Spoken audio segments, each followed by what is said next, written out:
Música, fotografia, culinária, saúde, comunicação e muitas histórias. É o Almanac Cultural que está no ar e vai trazer para você. Completamente diferente. Duas pessoas que eu cheguei perto e eu me senti mal. Uma foi o Roberto Carlos, outro foi o Paul McCartney. Baião, blues rock chachado, maracatu, baião, blues rock chachado, maracatu e baião, blues rock chachado, maracatu e baião. A gente coloca o capote, mexe bem, depois a farinha, mexe mais um pouco. E crianças também é o grupo mais vulnerável nessa questão do refúgio, né? Além de ser o maior número de pessoas em situação de refúgio, são crianças.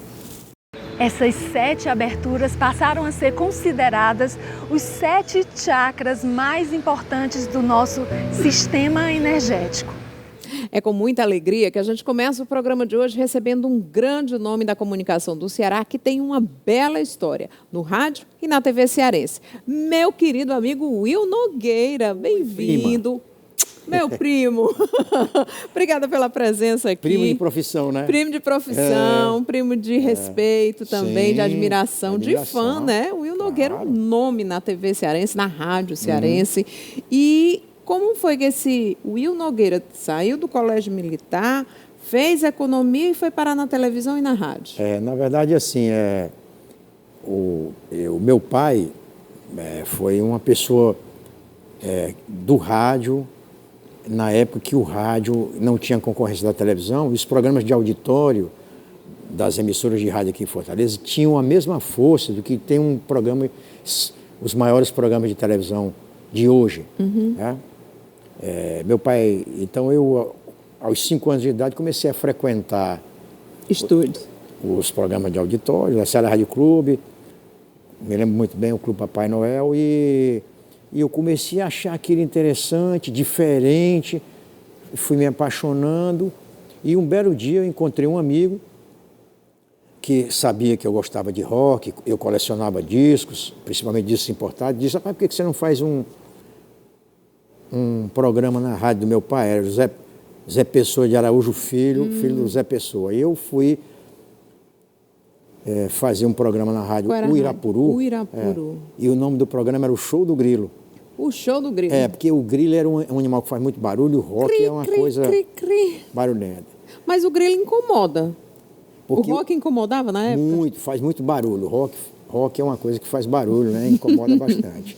E assim eu iniciei no rádio, num horário cruel, era domingo, 11 horas da noite. Nossa, era aquele horário que ninguém queria, deram para ti, né? Eu saía de casa e meu pai dizia: o que você vai fazer, rapaz? Domingo, 11 horas da noite, quem é que vai ouvir esse programa?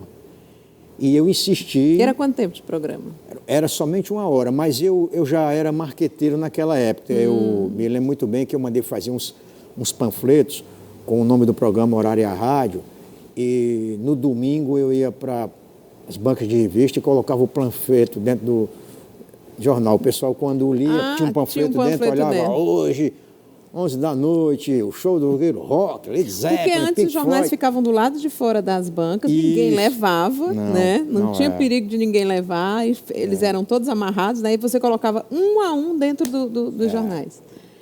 E aí eu fui galgando a audiência. Como é que media a audiência naquela época? Porque hoje tudo é meio eletrônico, né? Naquela época se media audiência com a recepção que você tinha no comércio, por exemplo, para poder fazer propaganda. Eu nem procurei, fui procurado na época pela proprietária da loja Vox, que era a maior loja de discos de Fortaleza, e eles faziam uma promoção para vender uns equipamentos de som, fizeram essa promoção no meu programa e venderam em 1 semana. Então eu descobri que estava dando certo.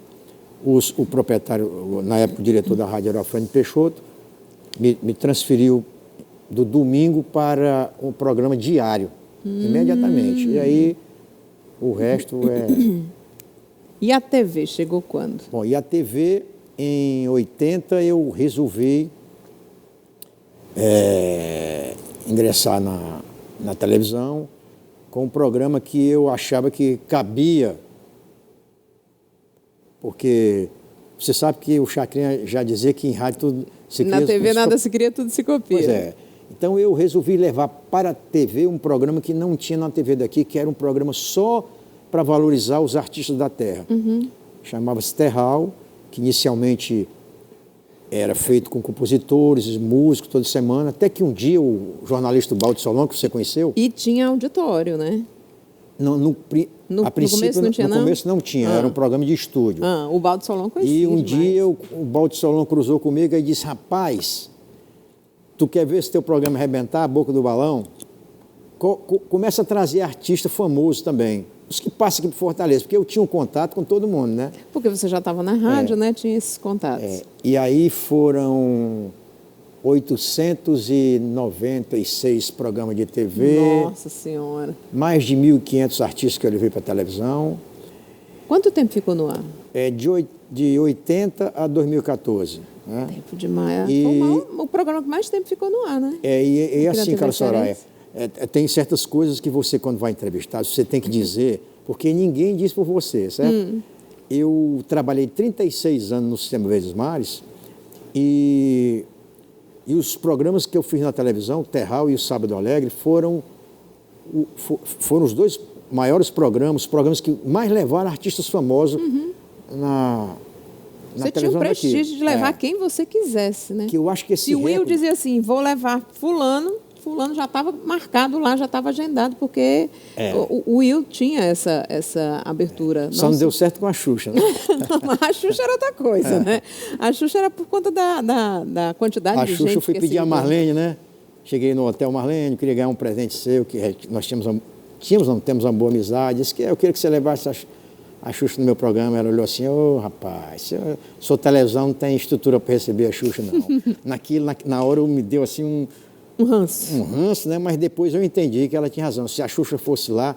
Você queria levar a Xuxa em qual programa? Era no Terral ainda. Porque o estúdio era pequeno, o espaço era muito pequeno, né? Já tinha auditório.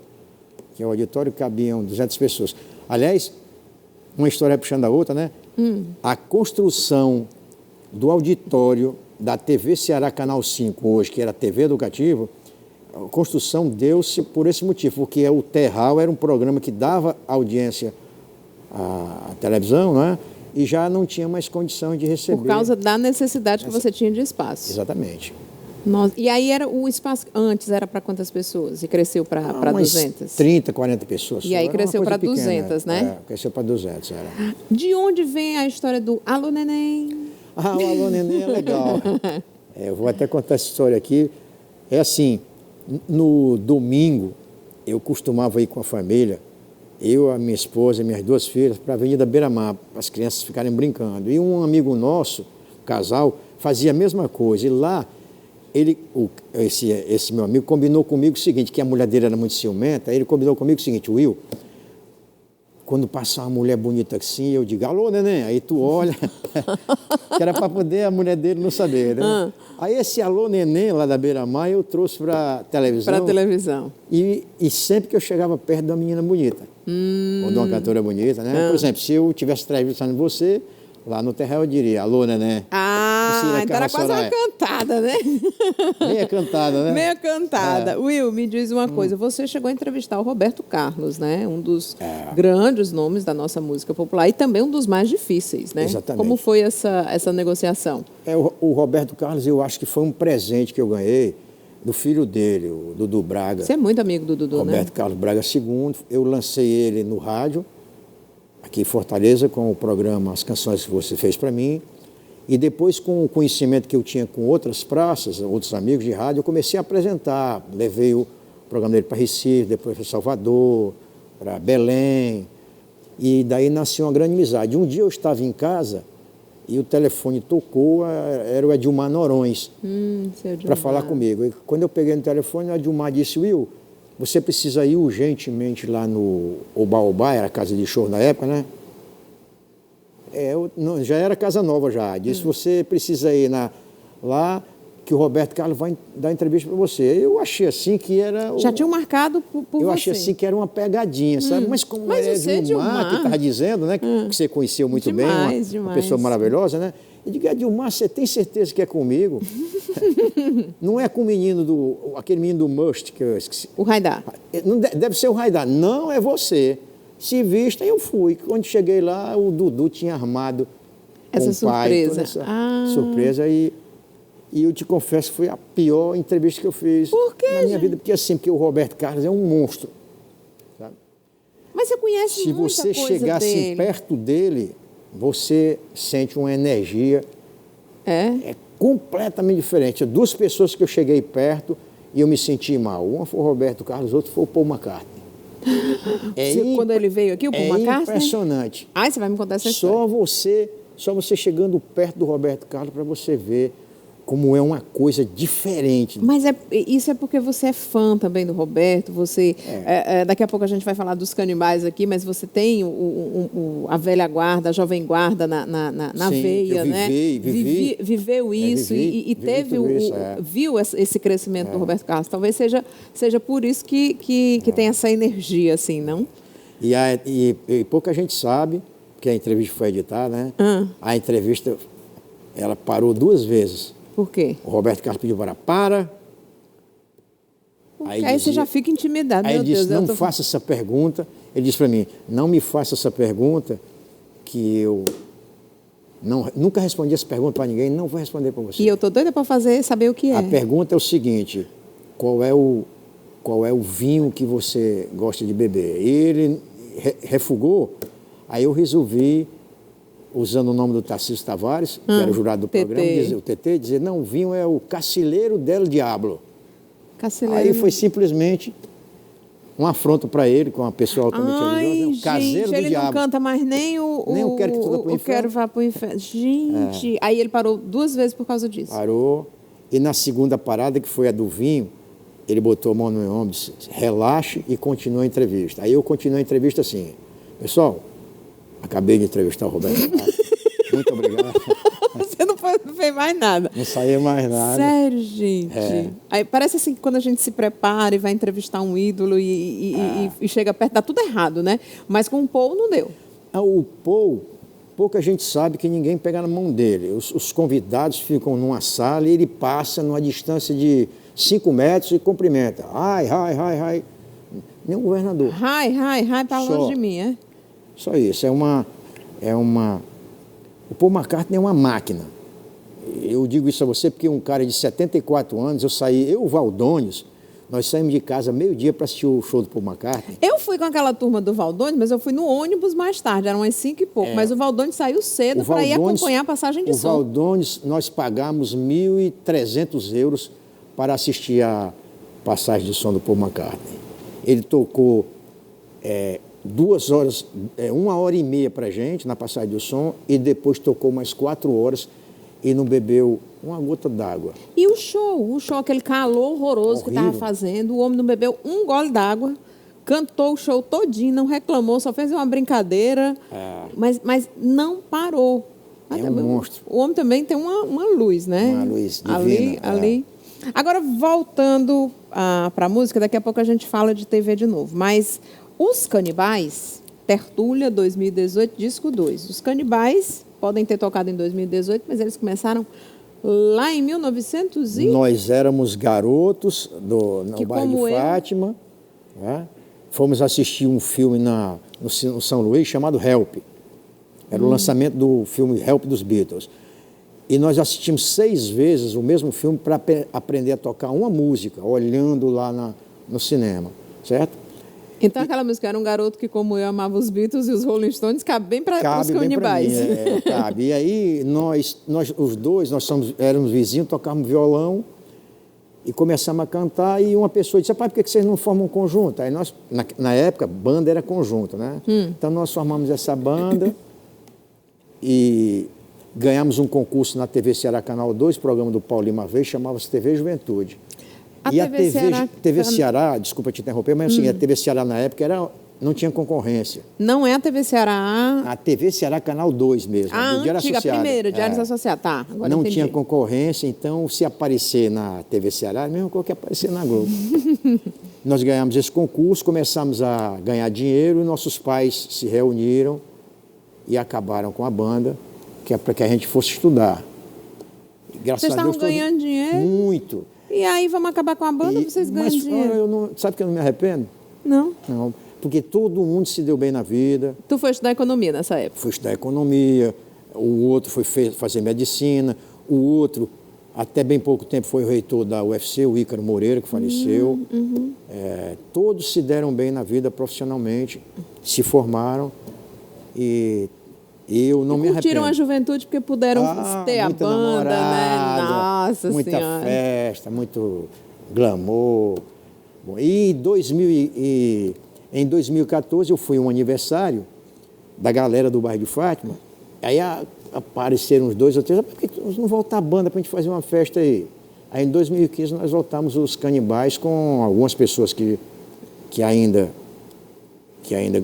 uns já faleceram, mas outros também não querem mais tocar. Então ficaram uns 3 só e nós juntamos. Mas aí estão levando para frente, como uma brincadeira. Como uma brincadeira. É uma vez por ano, no meu aniversário, eu faço a tertúlia dos Canibais. Aqui, a tertúlia dos Canibais. Mas E os Canibais, eles tocam Beatles. Fechadíssima, né? Fechado, o evento é fechado. É o seguinte, nós tocamos Beatles, Jovem Guarda, as músicas da Jovem Guarda, os clássicos, né? Coração de Papel, essas coisas. E as músicas do Roberto Carlos, que ele não canta mais. Então, por exemplo, Quero que Tudo Vá para o Inferno. Aquela que te deu. Eu sou um negro gato de arrepiar, e essa minha vida é mesmo de amargar. Só mesmo de um telhado aos outros desacato. Eu sou um negro gato, negro gato. Minha triste história vou lhes contar, e depois de ouvi-la sei que vão chorar. Há tempos que eu não sei o que é um bom prato. Eu sou um negro gato. Voltando agora para a atualidade, né, para os nossos dias, você fez mais de 30 anos TV, rádio, né? Hoje a comunicação mudou de uma forma radical, né? O que antes era, por exemplo, eu lembro quando eu era adolescente ou quando eu era criança, minhas férias, quando eu não podia viajar, era a semana em casa assistindo TV. Hoje em dia, a meninada pode estar a semana em casa, mas a TV é a última coisa que ela vai olhar. Ela passa o dia com o celular na mão, vendo o fulano que está fazendo um desafio, o blogueiro que está fazendo uma brincadeira no Minecraft, que está construindo alguma coisa num jogo, ou então ele está aprendendo o truque para poder passar de fase no jogo que ele... Então, assim, a televisão hoje ela passa a maior parte do tempo fechada nas residências. Exatamente o que eu lhe falei ainda há pouco. Tudo que você quiser, inclusive a televisão, está no seu celular. Jogos, jornais, programação ao vivo. Eu não sei se aqui já tem, mas a Globo você assiste ao vivo no celular. No streaming. Eu acho que em 5 capitais do Brasil. E isso vai ser o futuro. O Fausto Nilo, há 10 anos atrás, me disse isso, eu nem acreditei.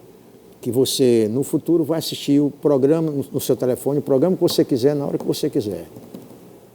Que conselho você daria para quem está querendo começar?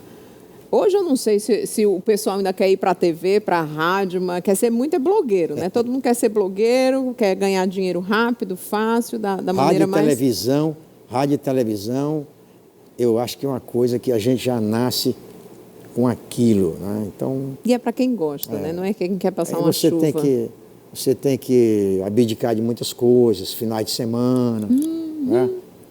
De estar com a família. Carnaval, tem gente que trabalha no carnaval, os repórteres. Carnaval, Natal, Então, Dia dos Pais, das Mães. É uma religião, né? Você praticamente passa a se dedicar, às vezes, mais ao seu trabalho, ao seu ofício, do que a família e as pessoas que estão à sua volta, né? Você, às vezes, acaba se isolando da própria família, se dedicando àquilo que você gosta.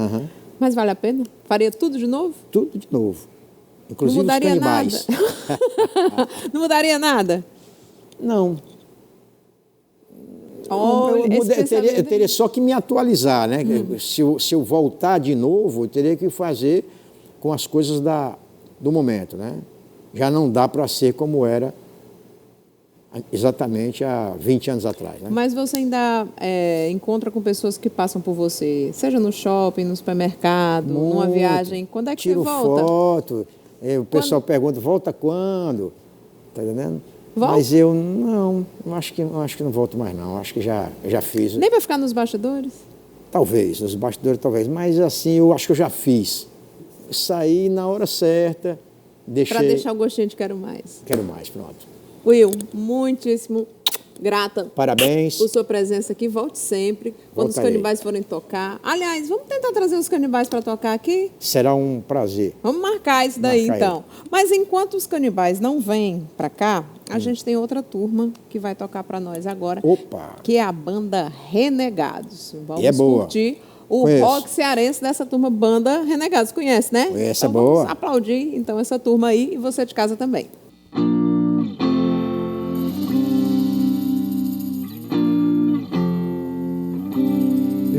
Atiro ao ar, navego mar, caminho à terra. Jogo a semente mesmo que não vá brotar. Busco encontrar, tento acertar, não fujo à guerra. Gente que sente, se conhece no olhar. Tentei voltar para viver nos braços dela, mas a loucura não deixou ela me olhar. Levo o meu barco pra portar em outras terras. Sinto mais fundo ao velejar em alto mar. Âncora solta, o vento sopra as minhas velas. Sem ter destino, tenho o sol pra me guiar. Além da lua e das estrelas no horizonte, nasce outro dia nas retinas o sonhar. Eu me atiro ao ar, navego o mar, caminho à terra. Jogo a semente mesmo que não vá brotar. Busco encontrar, tento acertar, não fujo à guerra. Gente que sente, se conhece no olhar. Andei partindo o coração em 1000 pedaços. Foi bem difícil me encontrar pra me juntar. A agonia tomou conta dos espaços. Melancolia foi servida no jantar. Vivo na noite que permeia os meus instintos, com vinho tinto que o meu peito faz jorrar. Aguento a açoite que incendeia minha pele, quando o espelho que o chicote fez sangrar.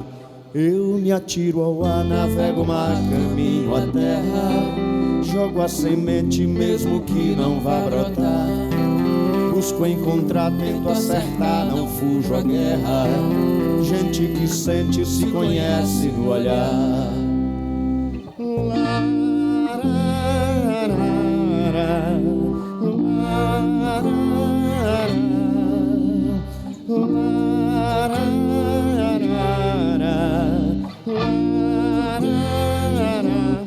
Vivo na noite que permeia os meus instintos, com vinho tinto que o meu peito faz jorrar.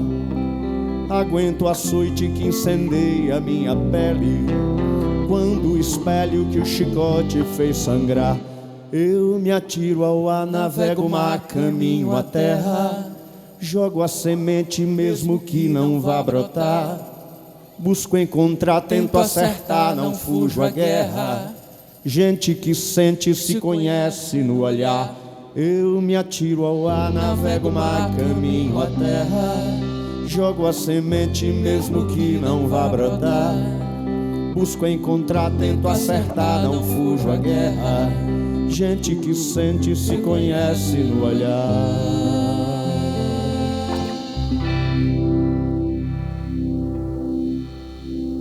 Banda Renegados aqui no nosso Almanaque Cultural. Eu estou aqui com 2 dos exemplares dos meninos, além dos rótulos, e esse aqui é a essência, né? Mas essa banda começou desde 1993, já tem estrada, hein, vocês? Isso. Bem-vindos.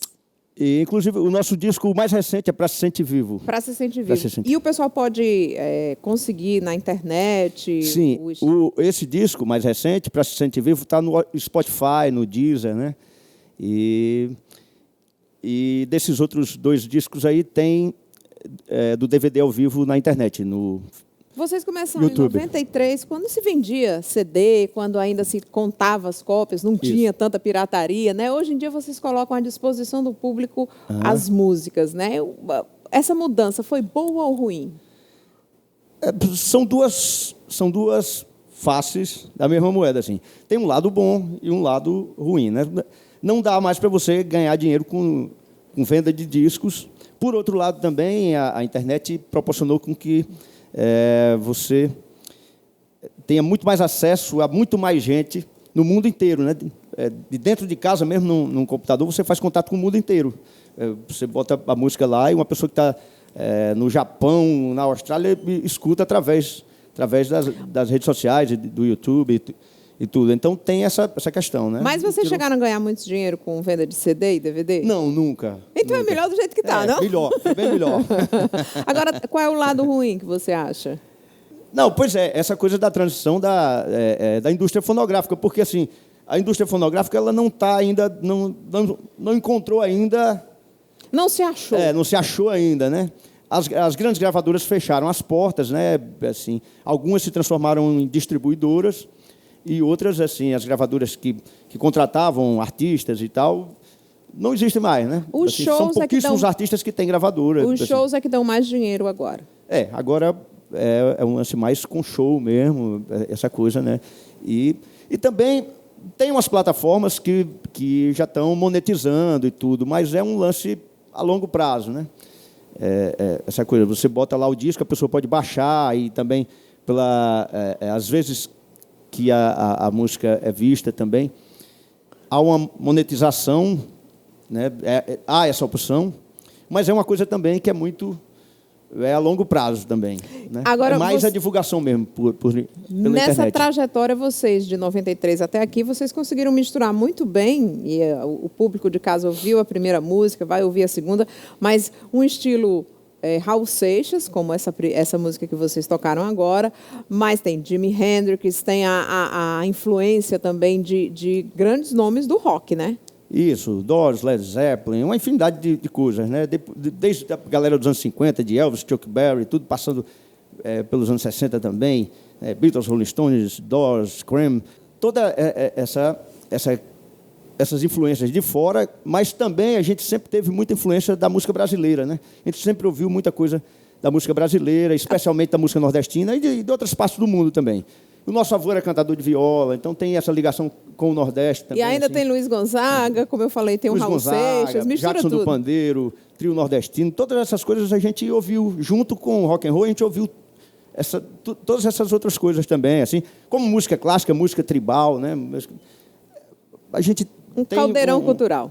Tem uma visão bem ampliada, assim, musicalmente e artisticamente. Marcelo, quem quiser seguir vocês nas redes sociais, acompanhar os shows, a agenda, né, saber como ter acesso aí às músicas de vocês, que algumas são autorais, outras não, né?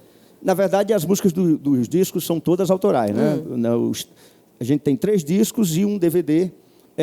Tem uma página no Facebook que é Renegados Além dos Rótulos. Renegados Além dos Rótulos. Tem o e-mail que é bandarenegados@gmail.com. No YouTube também tem vários vídeos, tem um canal oficial, coloca Renegados Além dos Rótulos, que vai aparecer vários vídeos lá da gente. Tem Inclusive Instagram? essa música Gente que Sente, que a gente tocou agora. Instagram também, Renegados Também Além tem um dos videoclipe, né? E tem Então outros tá aí. vídeos. Procura Renegados, que vocês vão achar os meninos. Renegados Além dos Rótulos, que Além aparece dos logo a rótulos. gente. Aparecem logo os meninos e daqui a pouco eles aparecem de novo aqui no nosso Almanac Cultural. E eu agradeço desde já a presença de vocês, convidando para retornarem quando A quiserem. gente que agradece. Muito legal a energia, moçada toda aqui, muito maneira, beleza? Maravilha. Obrigada, digo eu. Nosso De Comer Agora está chegando e que está um delicioso capote frito com farofa. Quem vai preparar para a gente esse prato é o chefe Demão.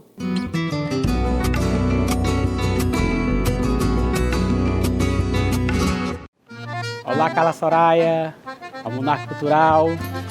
Eu sou o chefe Demão e hoje vou apresentar para vocês um capote torrado na farofa. A gente vai usar os seguintes ingredientes: um capote inteiro, uma cebola picada, 3 dentes de alho, 2 pimentas de cheiro, 20 gramas de sal e 200 ml de óleo. A gente vai usar também 200 gramas de farinha branca, uma cebola roxa cortada julienne e 20 ml de manteiga da terra. Agora vamos para o nosso preparo. A gente vai botar o óleo, o alho e a cebola, refogar Depois a gente joga o capote, mexe um pouco, bota pimenta de cheiro, o sal, o cheiro verde, 200 ml de água e deixa cozinhando em torno de meia hora, 40 minutos. Se precisar, você vai acrescentando um pouquinho mais de água. Após os 40 minutos, agora eu vou escorrer, tirar todo o excesso de líquido. Agora a gente vai refogar 20 ml de manteiga da terra, refogar a cebola roxa. A gente coloca o capote, mexe bem. Depois a farinha, mexe mais um pouco. Pronto, pessoal, aqui está o nosso capote torrado na farofa. Agora eu vou só finalizar e montar o prato para vocês.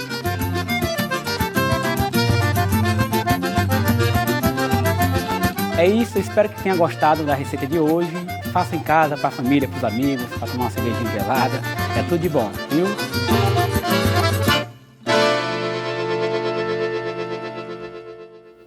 Obrigada, chefe Demão. E no próximo bloco a gente vai trazer para você muita coisa boa. Olha só. O véu é uma parte da prática da fé, né? E ele significa submissão a Deus. Os chakras são rodas que giram e vibram constantemente. São como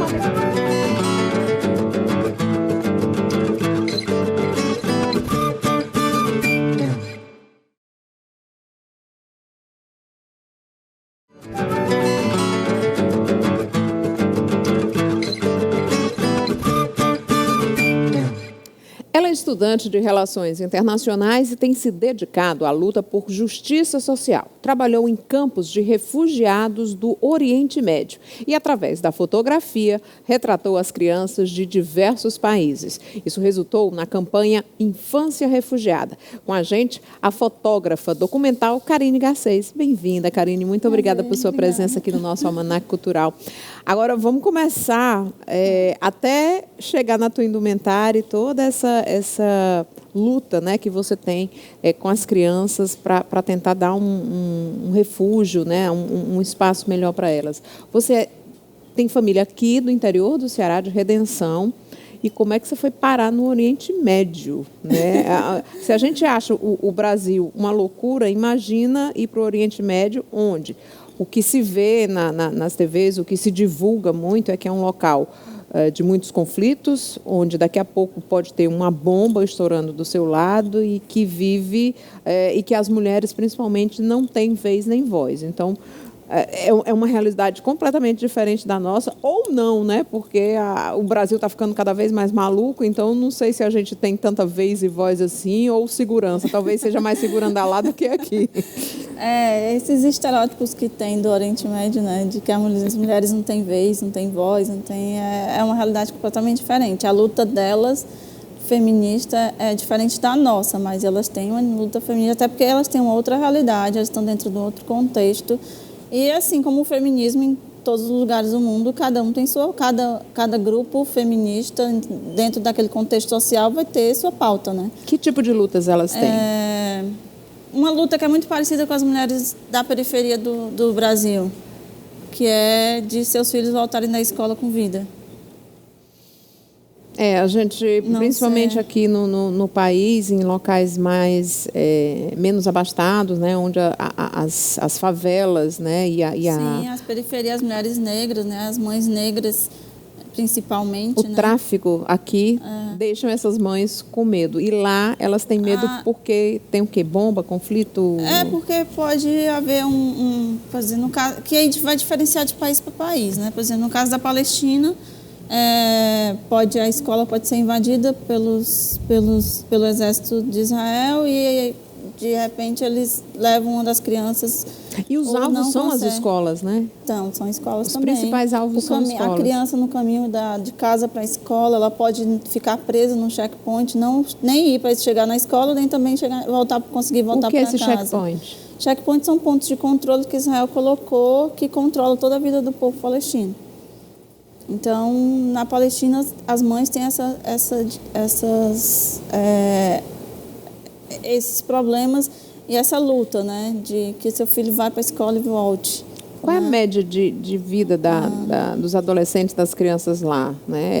Está cada vez menor, o país está diminuindo? Menor e você tem um contingente de adolescentes, de jovens que estão com problemas físicos, porque os snipers atiram na perna, então ele perde a perna, perde o movimento. Então você tem muita gente com o pé amputado, com a perna amputada. Ou seja, o alvo deles é atingir o futuro do país, né? Porque se não tem criança, não tem adolescente, não vai ter um futuro, não vai ter um país. Não vai ter continuidade daquela etnia, por exemplo, né? Gente. Daquele povo.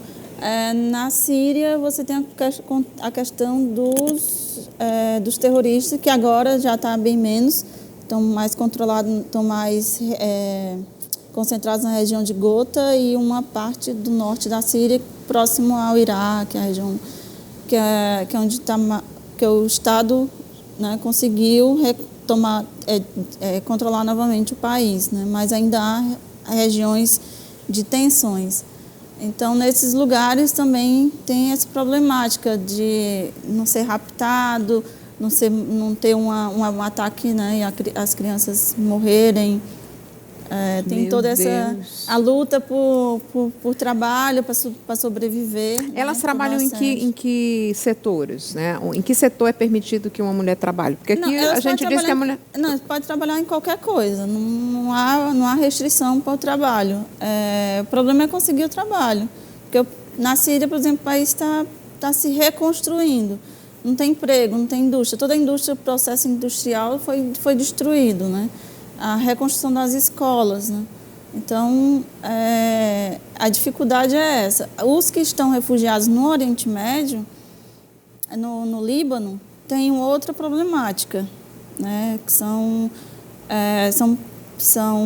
políticas públicas de restrição de emprego para quem é refugiado, porque o país tem 4 milhões de habitantes e recebeu 1,5 milhão de refugiados. É quase um terço da população em refúgio. Então, como atender esse pessoal e atender a população? Então, começa a criar políticas protecionistas para garantir emprego para os nacionais e acaba que os refugiados não são contemplados ou são proibidos de trabalhar. Como é que aí vive de ajuda humanitária. Como é que você foi parar lá? Chegaram assim, olha, Karine, tem uma vaga ali para ir fazer foto lá no Oriente Médio. Aí tu, vou? Foi assim? Não, na realidade foi diferente. Eu não tinha fotografia ainda como algo na minha vida. Eu fui fazer o Hajj, que é a peregrinação à Meca. Eu já estudava Relações Internacionais e eu venho de uma família que eu fui do interior, lá em Antônio Diogo, então a questão humanitária era muito forte, até porque a sobrevivência dependia de um ajudar o outro, né? Então, meus pais, desde criança, meus pais já ensinavam isso, né? De ajudar o outro, de não discriminar a pessoa por cor, por raça, por status social. Lá na minha casa, todo mundo era tratado igual. Na sua vida teve já um conflito para que o amor dos seus pais fosse respeitado, né? É verdade. E, por exemplo, uma realidade no interior, na minha época de criança, quem tinha televisão era rico, né? E energia, né, em casa. Então, meu pai não permitia que a gente fosse assistir televisão com as portas fechadas da sala, porque tinha aquela área, o alpendre, né, e a sala. Para os vizinhos também poderem vir. Porque quem passasse na rua, as crianças passassem na rua, quisessem entrar para assistir televisão, podiam sentar e assistir televisão. O que acontecia, que era diferente na casa dos outros, que tinham televisão, eles fechavam a porta, deixavam só os basculhantes, né, aquela janela. E o pessoal ficava olhando. E o pessoal ficava olhando. Meu pai falava para a gente, meu pai e minha mãe sempre falavam que isso era tratar as pessoas com humilhação. E se a gente não quer ser humilhado, a gente não pode humilhar os outros. Então, tinha todo esse contexto. Por exemplo, na escola, a gente estudava escola pública, que também não tinha escola particular na cidade, porque meu pai poderia colocar na escola particular e deixar a escola pública para quem não podia. Eu vou resumir um negócio aqui, porque ela me contou nos bastidores, e o pai dela é de uma família abastada, né, branco, de olhos claros, e a sua mãe era negra, de uma família mais humilde, né? E tinha esse empecilho, né? Uma família não queria que o amor dos seus pais fosse respeitado. Então, eles já quebraram tabus para se unir. Então, na escola, a gente não era... meu pai e minha mãe ensinavam a gente não pegar a merenda da escola para nós. Pegasse a merenda e desse para as crianças carentes da escola. Então, tinha tudo isso. Aí eu fui resumindo, porque é do tempo, né? Eu fui para fazer o Hajj na Arábia Saudita, que é a peregrinação à Meca, que um dos pilares da fé islâmica... Mas por que você quis ir fazer o Hajj? Você mudou a... dos pilares da fé islâmica. Você fazer o Hajj, o jejum, a oração... Mas você era católica, era evangélica? Não, na época eu já era muçulmana. Muçulmana. Já era muçulmana. Não, mas antes de ser muçulmana, você era o quê? Católica. Católica. E aí eu fui fazer o Hajj, né? Cumpri esse pilar da religião. E lá eu conheci um presente de uma ONG de ajuda humanitária. E a gente ficou muito amigo e eles me convidaram para ir para a faixa de Gaza, de lá. Aí era coisa que eu sempre quis, né? Assim, por estudar relações internacionais, por sempre procurar essas questões humanitárias, questões de direitos humanos, era algo uma vivência que eu queria muito. Né? Mas a palavra Gaza não te deixou com medo, né? Porque quando a gente ouve falar assim, a faixa de Gaza, você já pensa em guerra, né? Não, pelo contrário, eu fiquei... Em êxtase. Em êxtase, assim. É como me dar uma barra de chocolate. Aí, só que eu não tinha dinheiro. Tinha pouco dinheiro, né? Como é que eu vou para essa faixa de Gaza? Eu não posso perder essa oportunidade. Já estou aqui, né? Perto. Aí falei com outros peregrinos que tinha junto lá, né? Que eu fiz amizade. E eles me ajudaram. Eles doaram dinheiro para eu fazer essa viagem. E aí eu fui para o Líbano, fui para a Bósnia, eu saí para fazer o Hajj, né?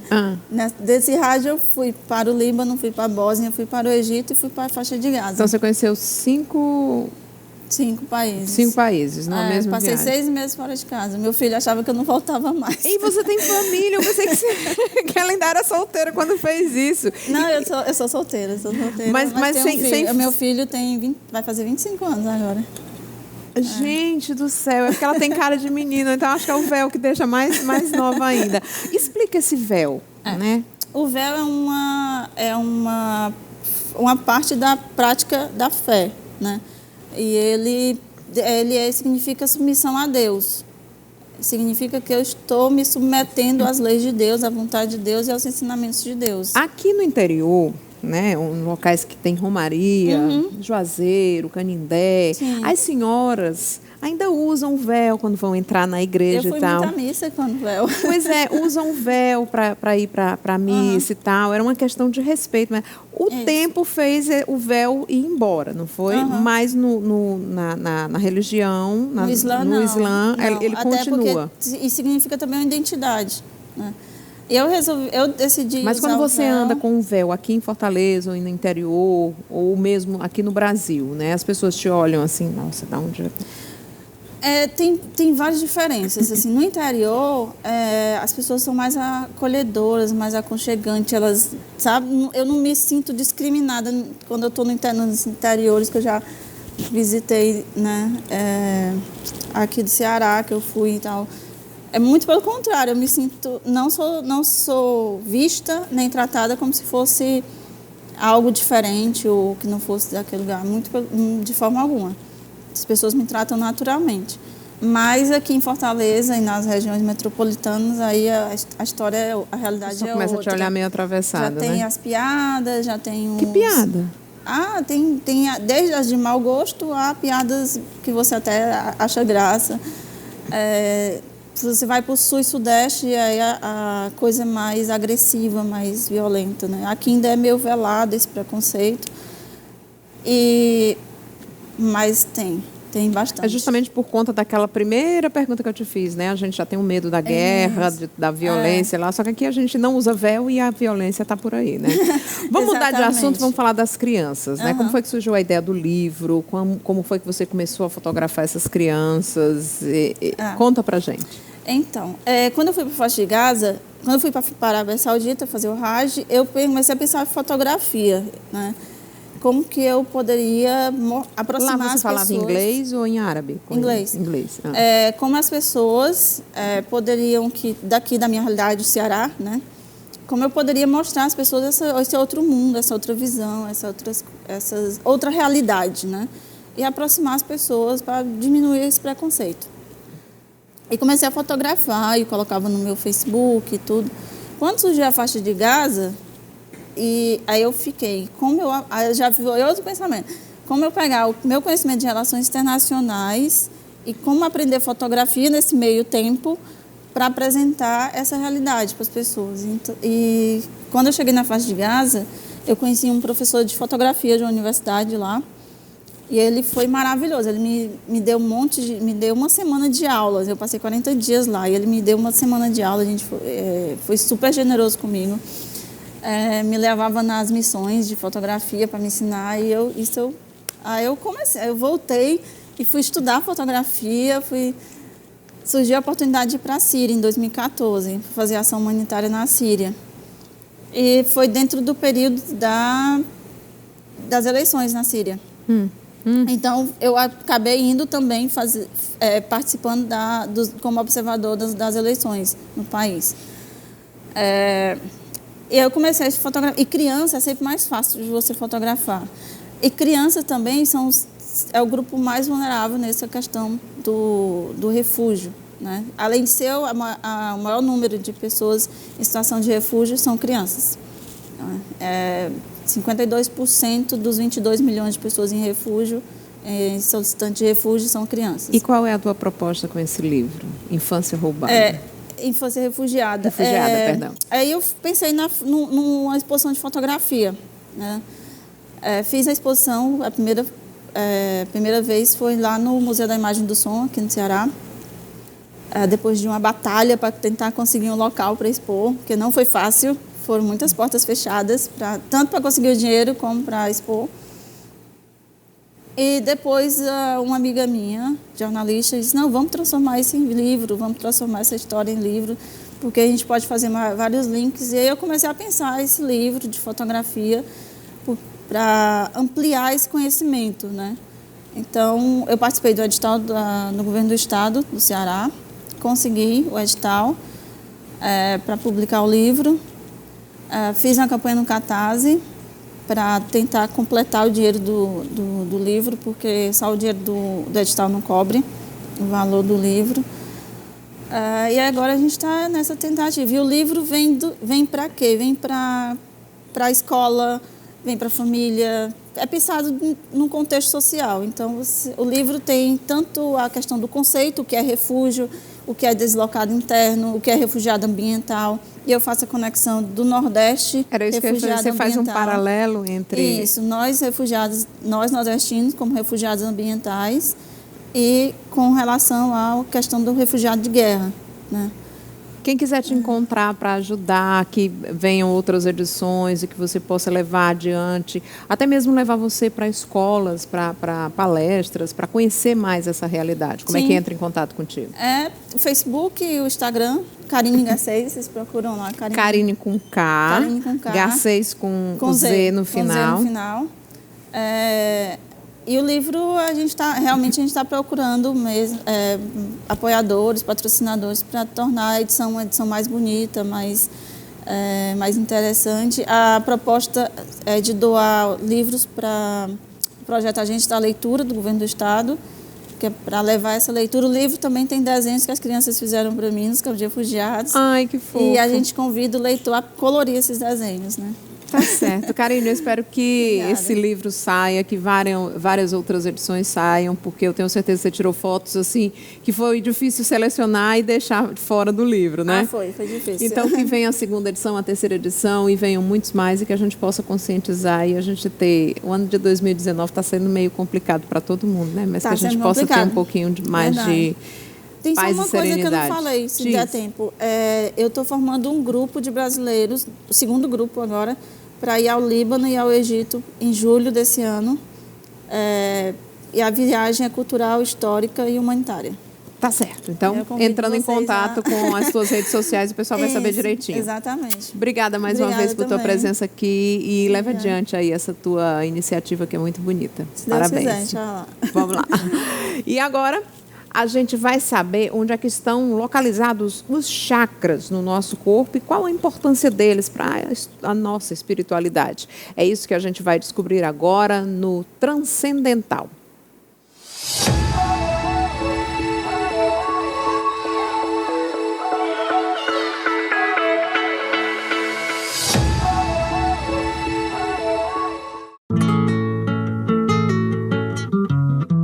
Vou mostrando como sou e vou sendo como posso, jogando meu corpo no mundo, andando por todos os cantos e pela lei natural dos encontros. Eu deixo e recebo um tanto e passo aos olhos nus ou vestidos de lunetas, passado, presente, participo sendo o mistério do planeta.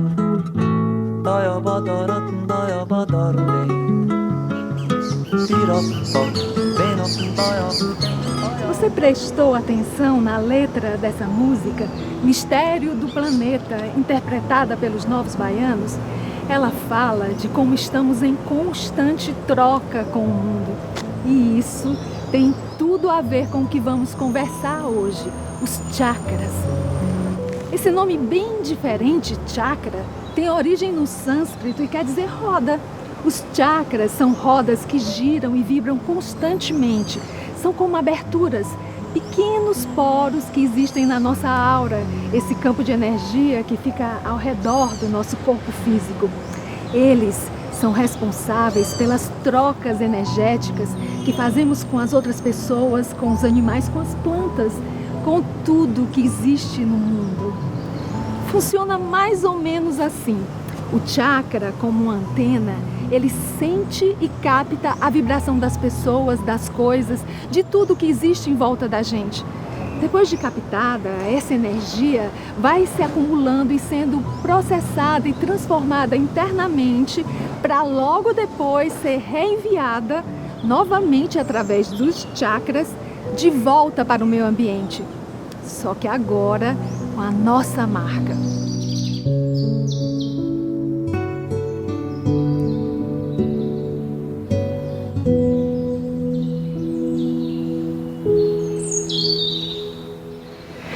Nossa aura tem milhares dessas aberturas por onde essa energia que estamos sempre trocando entra e sai num constante movimento. Mas os antigos mestres hindus observaram que existiam 7 dessas aberturas que se destacavam mais que as outras e que estavam ligadas diretamente às 7 glândulas do nosso sistema endócrino. A partir daí, essas 7 aberturas passaram a ser consideradas os 7 chakras mais importantes do nosso sistema energético. São eles: o chakra básico, que fica na base da coluna e está conectado às nossas glândulas suprarrenais. É ligado a tudo que se relaciona com a nossa vida material e com a saúde do nosso corpo físico.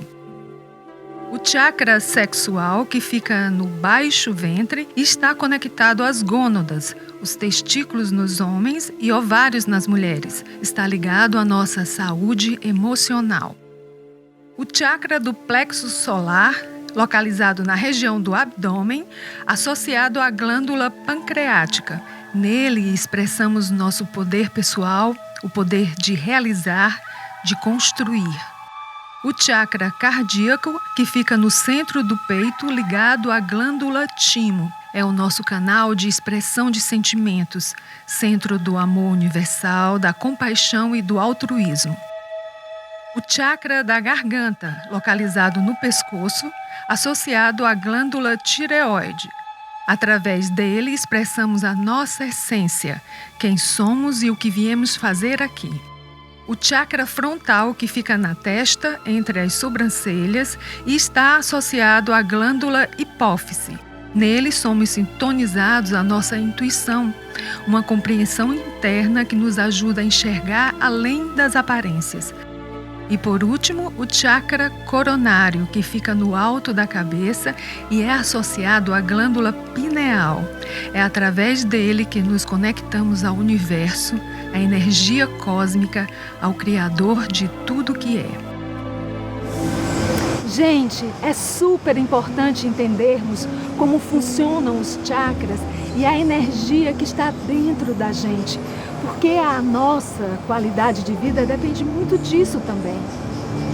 Acha complicado isso? Mas não é. Eu vou dar um exemplo. O chakra cardíaco, que fica aqui no centro do peito, energiza toda essa região horizontal em volta dele, influenciando no funcionamento do coração e do pulmão. Mantê-lo harmonizado é evitar doenças respiratórias e de circulação, por exemplo. Mas não é só isso. Esse chakra em equilíbrio ajuda a despertar em nós sentimentos que nos fortalecem na nossa relação com o mundo, como a generosidade, a compaixão e a alegria. Alegria, o grande remédio desse chakra, que nos protege da depressão, da mágoa e da amargura, que bloqueiam esse centro de força. E é assim que funciona cada chakra, cada um administrando energias e emoções específicas que, em harmonia, protegem os órgãos internos e aumentam a vitalidade e a alegria de viver. Agora, bloqueados, eles se fecham, permitindo que desenvolvamos problemas físicos e emocionais.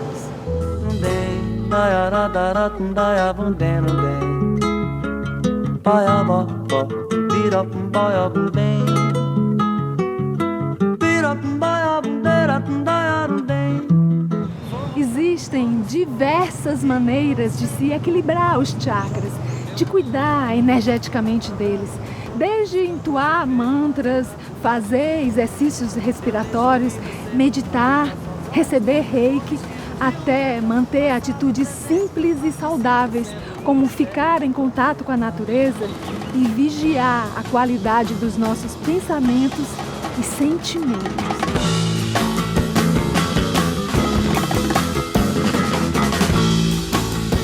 A minha consciência saúda a tua consciência e o meu coração te deseja amor e paz.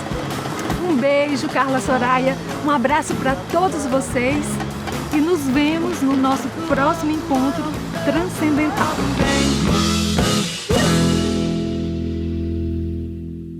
Muitíssimo obrigada, Isabelle. Agora vamos ficar atentos aos nossos chakras para poder ficarmos mais equilibrados.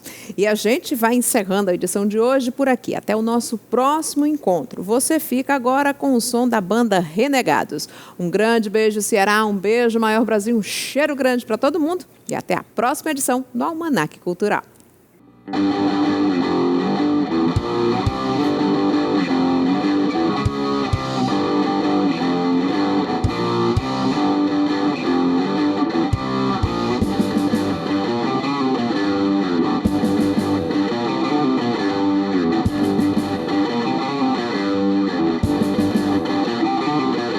Blues rock chachado, maracatu e baião. Blues rock chachado, maracatu e baião. Blues rock chachado, maracatu e baião. Blues rock chachado, maracatu e baião.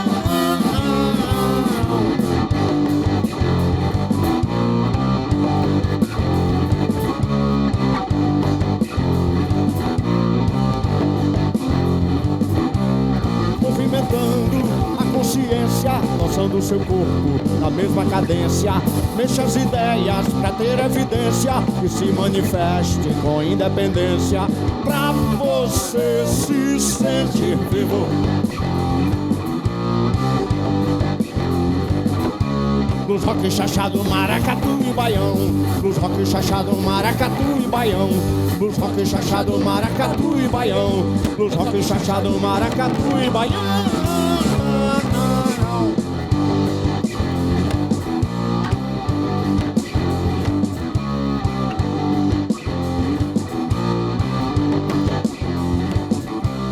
Sempre enfrentando a consequência, desliza no mito da sua existência, galgando seu posto cheio de prepotência. Bobeira é de quem vive só de aparência, sem sequer sentir-se vivo.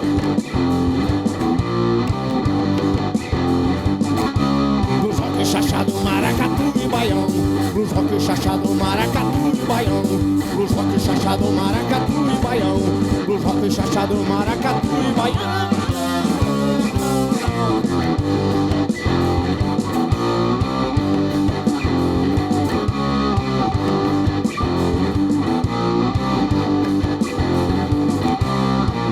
sintonizando outra frequência, bebendo na fonte da sua inocência, nutrindo conceitos da sua indecência. Não seja refém da própria decadência, pra você se sentir vivo.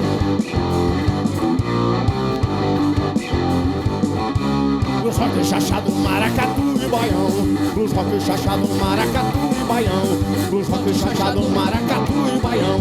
Blues rock chachado, maracatu e baião.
Blues rock chachado, maracatu e baião. Blues rock chachado, maracatu e baião. Blues rock chachado, maracatu e baião. Blues rock chachado, maracatu e baião.